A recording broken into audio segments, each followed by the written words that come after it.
Capricorn, hi! Welcome to Mr. Queen PH at titingnan natin kung ano yung mga unexpected opportunities na darating sa inyo dahil meron tayong Jupiter-Uranus conjunction ngayong April 20 moving forward the rest of 2024. So bago tayo magsimula, mas maganda na panoorin nyo to sa perspective ng inyong rising sign, okay, para sa mga Capricorn rising.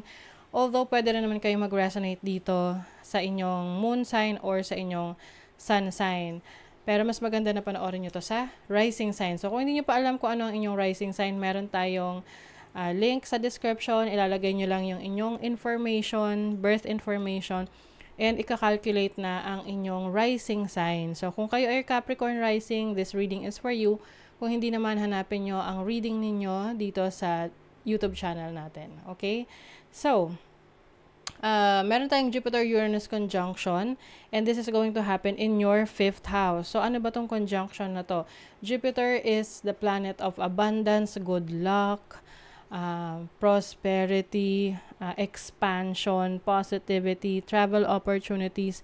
And Uranus is the energy or the planet of innovation, anything unexpected, no? And also breakthroughs. So, pag pinagsama mo yan, mga unexpected opportunities, blessings, and growth na mangyayari sa inyo. Ayan. So, alalahanin nyo yung year 2011.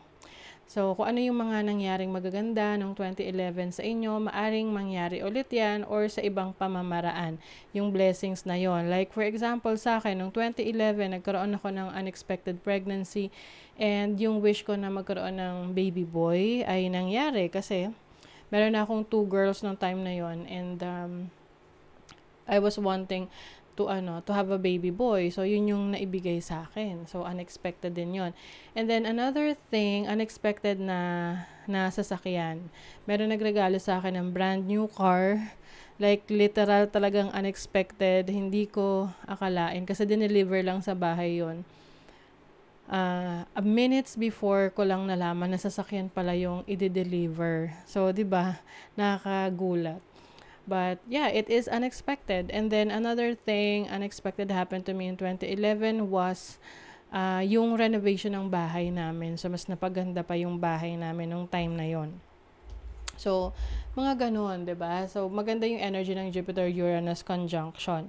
So, for you, this is going to happen in your 5th house, which is about creativity, children, and dating, romance, okay? So, some of you maaring magiging open kayo sa romantic connection, maaring mas magiging playful kayo, lalabas, going out on a date, having fun, no? So, actually, hindi naman to ganun kaseryoso na tipo ng relationship, but this is about you na meeting new people na pwedeng maging romantic connection mo. Na, kumbaga, light, very light lang yung energy nito na not necessarily seryosong, magpapakasal ka na or what.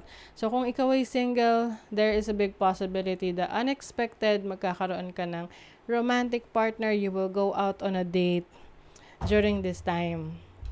And then, 5th house is also about children. So, pwede rin tong unexpected baby, unexpected na magkakaanak ka, no? Or makakabuntis, mabubuntis. But of course, if yan ay hindi niyo pa priority, wala pa sa plano ninyo, so you have to be careful. And kung meron naman na kayong anak, this is also unexpected na mga achievement ng anak nyo, no? So, maaring meron silang mga ma-achieve sa buhay nila na maapektuhan rin kayo in a good way. Ayan, halimbawa anak nyo nanalo sa loto, o di syempre, mabibigyan kayo ng balato niyan. Or merong mga success stories na nang mangyayari sa mga anak ninyo na of course maapektuhan rin kayo niyan, 'di ba? And then another thing is about your creativity. So mas maaring meron kang mga madidiscover pa tungkol sa sarili mo na pwede mong i-explore abilities, skill set na pwede mo ring i-improve pa na hindi mo akalain pwede mong pagkakitaan. For example, nagkaroon ka ng interest sa paghahalaman, meron ka palang green thumb.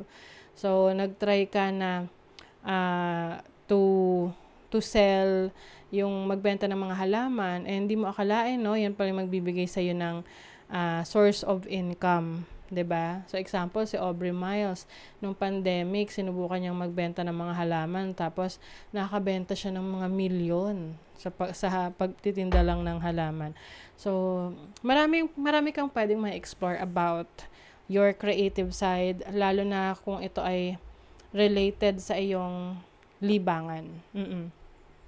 Example, libangan mong mag-painting, tapos gagawin mo, i-convert mo siya sa digital art, tapos ibebenta mo online, digital products, no?